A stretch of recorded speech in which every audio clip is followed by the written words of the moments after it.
अस्सलाम वालेकुम व्यूअर्स, उम्मीद है आप खैरियत से होंगे। व्यूअर्स, हमें किसी भी सूरत उम्मीद का दामन हाथ से नहीं छोड़ना चाहिए, क्योंकि हमारी ज़िंदगी में अक्सर मुमकिनात किसी भी वक्त हकीकत में तब्दील हो सकते हैं। अपने आप को कभी भी किसी से कंपेयर न करें। दुनिया में 90% लोग इसी कंपैरिजन का शिकार रहते हैं और फिर मर जाते हैं। याद रखें, हर सूरत हाल और उस सूरत हाल में रहने वाले लोग मुख्तलिफ होते हैं। यहाँ मैं अपनी इस बात को एक मिसाल से वाज़ेह करना चाहूँगा। एक फीमेल डॉग और एक फीमेल एलिफेंट दोनों आपस में दोस्त बन जाते हैं और दोनों एक साथ प्रेग्नेंट हो जाते हैं। ये एक दिलचस्प कहानी है कि एक कुतिया और एक हथनी दोनों दोस्त बन जाती हैं और दोनों एक साथ प्रेग्नेंट भी हो जाती हैं। कुतिया ने तकरीबन 6 महीनों बाद 6 बच्चों को जन्म दिया और फिर अगले 6 महीने गुजरने के बाद 5 से 6 बच्चों को दोबारा जन्म दिया। फिर वो हथनी के पास जाती है और देखती है वहाँ तो कुछ नहीं था। इसी तरह फीमेल डॉग के बच्चे पैदा होते गए, कभी 6, कभी 4 और कभी 8। तो इस तरह मिला जुला के 2 साल में उसने करीब 20 बच्चों को जन्म दिया। वो दोबारा हथनी के पास जाती है और बहुत हैरत से उससे पूछती है, are you sure you are pregnant? उसने हथनी से कहा कि 2 साल में मैंने तकरीबन 20 बच्चे पैदा किए हैं और 2 साल में तुमने एक भी बच्चा पैदा नहीं किया। हथनी कहने लगी, मैं तुम्हें समझाती हूँ, सुन, what I am carrying inside me it's not a puppy, it's an elephant.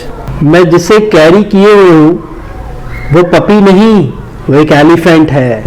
And when my baby hits the ground, earth feels it. She said, when my baby crosses the road, people just stay, see him and admire him.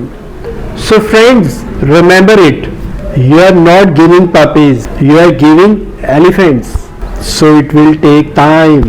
कुछ लोग आएंगे आपके पास और वो पूछेंगे आपसे इसी तरह ही, तेरा हुआ, तेरा नहीं हुआ, तेरा हो नहीं रहा। भाई हमारा तो हो रहा है। और आप इसी से खुद को कंपेयर करना शुरू कर देते हैं, उसका हो रहा है, उसका हो रहा है, अभी मेरा नहीं हो रहा, मेरा क्यों नहीं हो रहा, उसका तो सब हो रहा है। अब वो आए और बोले कि तुम्हारा हुआ तो आप कहें मेरा हाथी का है, वक्त लगेगा। तो व्यूअर्स, हमारी मिसाल भी कुछ इस वाक़े की तरह ही है। हम बहुत जल्द अपने काम को या खुद को दूसरों से कंपेयर या मुआवजा करना शुरू कर देते हैं और ये सोचना शुरू कर देते हैं कि उसका काम तो बहुत आसानी से हो रहा है और मेरा काम क्यों नहीं हो रहा। हो सकता है कि आपके काम की नौइयत मुख्तलिफ हो, वो ज़्यादा अहमियत का हामिल हो या वो उसके लिए ज़्यादा वक्त दरकार हो, लेकिन ये सब सोचते हुए आप अपनी लाइफ में कंसिस्टेंसी को मत छोड़िए और आप अपने काम में लगे रहें। कोई आपसे जल्द आपसे पहले कामयाबी ले रहा है तो इसका हरगिज ये मतलब नहीं है कि आप नाकाम हैं। तो व्यूअर्स, आपकी मोटिवेशन के लिए तो चले मैं आपके साथ एक और वाकया यहाँ शेयर करता हूँ, जो एक कौवे की बहुत खूबसूरत और दिलचस्प कहानी है। एक कौवा था। कौवे का कैसा रंग होता है आप जानते हैं? हाँ, कौवा काले रंग का होता है। एक बुजुर्ग कहीं रास्ते से गुजर रहे थे तो उनकी गाल के ऊपर पानी का एक मोती सा टपका। बुजुर्ग ने ऊपर चेहरा उठा के देखा तो ऊपर एक कौवा बैठा रो रहा था। बुजुर्ग ने पूछा कि रोते क्यों हो भाई? तो कौवे ने कहा, रोऊंगा तो और क्या करूं, ये कोई जिंदगी मिली है मुझे, रंग दिया तो काला, किसी के घर में बैठ के बोलूं काए काए करूं तो लोग उड़ा देते हैं। बुजुर्ग ने बोला, खुश नहीं हो क्या? कौवा बोला, नहीं। क्या कोई पालता है मुझे? आज तक किसी ने पास बिठा के मोहब्बत से खाना खिलाया है मुझे? क्या मुझे आज तक किसी ने प्यार किया? नहीं किया। जूठा खिलाते हैं और मुझसे नफरत करते हैं। बुजुर्ग ने कौवे से पूछा कि अगर तुम्हें दोबारा मौका मिले तो क्या बनना पसंद करोगे? कौवे ने कहा कि मैं दोबारा मौका मिलने पे हंस बनना पसंद करूंगा। क्या खूबसूरत सफेद रंग का खूबसूरत परिंदा है। बुजुर्ग ने कहा कि मैं तुझे आज ही हंस बना देता हूँ, लेकिन शर्त यह है कि एक बार पहले जाके हंस से मिला।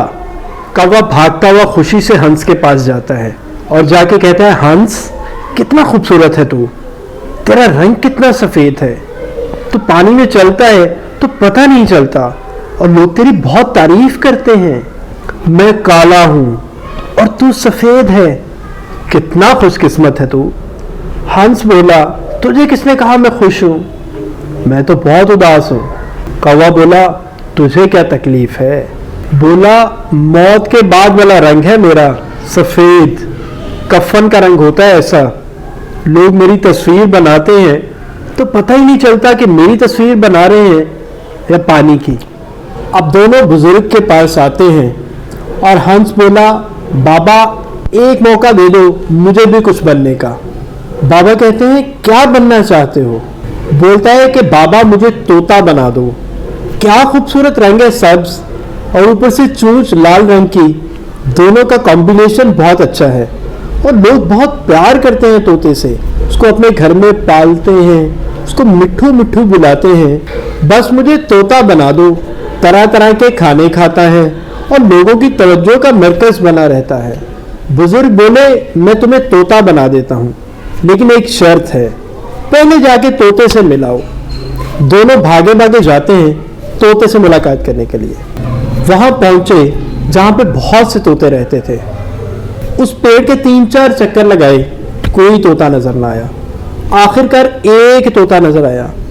उसको कहते हैं, तुम कितने खूबसूरत हो, तुम्हारा रंग कितना खूबसूरत है, तुम्हारी चोंच लाल है, तुम बहुत प्यारे दिखते हो, लोग तुझे पालते हैं, अपने घर में रखते हैं, तुम्हें मेवे हत्ता के बादाम खिलाते हैं, तुम्हारी जिंदगी तो बहुत मजे में है। तोता बोला, किसने कहा। वो बोले, क्या तुम भी तकलीफ में हो। बोला, हाँ मैं भी तकलीफ में हूं, तुमने पेड़ के 4 चक्कर लगाए, मैं तुम्हें नजर ही नहीं आया। भला ये भी कोई रंग है, पेड़ के पत्तों के रंग के साथ मिक्स हो जाता है। फिर तीनों वहां से चलते हैं और बुजुर्ग के पास आ जाते हैं। तोता बोला, बाबा जी मुझे कुछ बना दो। बुजुर्ग बोले, क्या बनना चाहते हो। तोता बोला, मुझे मोर बना दे। बुजुर्ग ने कहा, मैं तुम्हें मोर बना दूंगा, लेकिन मेरी एक शर्त है, पहले जाके मोर से मिलाओ। तीनों उड़ के जाते हैं और मोर से मुलाकात करते हैं। उन्होंने जाते ही मोर की तारीफ करना शुरू कर दी।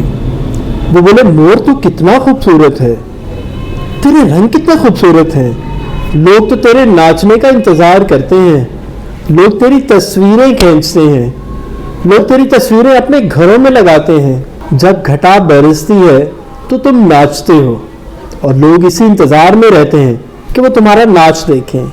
तुझे तो सब्जेक्ट में पढ़ाया जाता है और हम चाहते हैं कि हम तुम्हारे जैसे बन जाएं। मोर बोला, किसने कहा कि मैं खुश हूं। बोले, तुम्हें भी तकलीफ है। मोर बोला, हाँ मुझे भी तकलीफ है, मेरी बात ध्यान से सुनो। शिकारी ने जाल लगाया और मेरी मां को मार डाला, उसका एक एक पंख नोच डाला और उसके पंखों को पूरे मुल्क में बेच दिया। लोग उसके नोचे हुए पंख घरों में डेकोरेशन के तौर पे लगाएंगे, अपने घर सजाएंगे।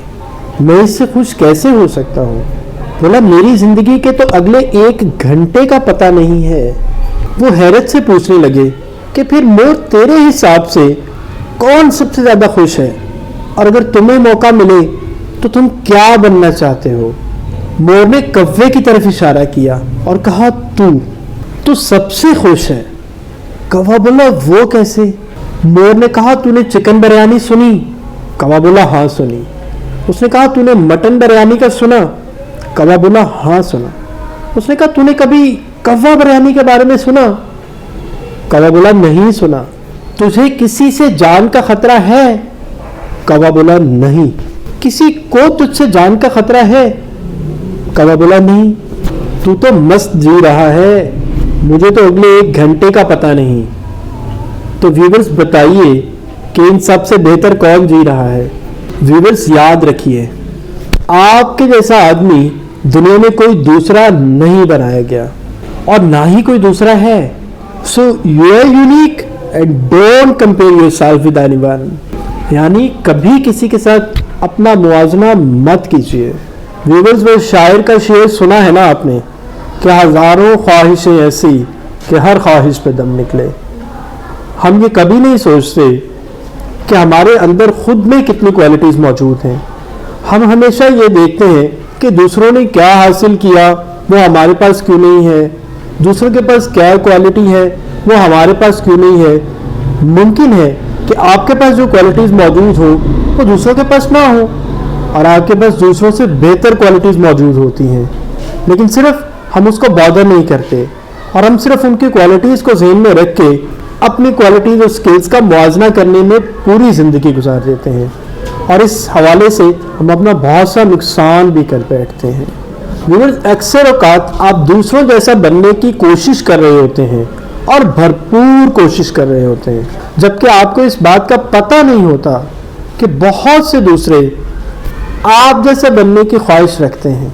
अल्लाह ताला ने हर इंसान को मुख्तलिफ सलाहियतों से नवाजा है और हमें अल्लाह ताला की इन सलाहियतों का शुक्र अदा करते हुए भरपूर तरीके से अपनी ज़िंदगी को गुजारना चाहिए। आपकी इनफरादियत ही आपकी ज़िंदगी का हुस्न है।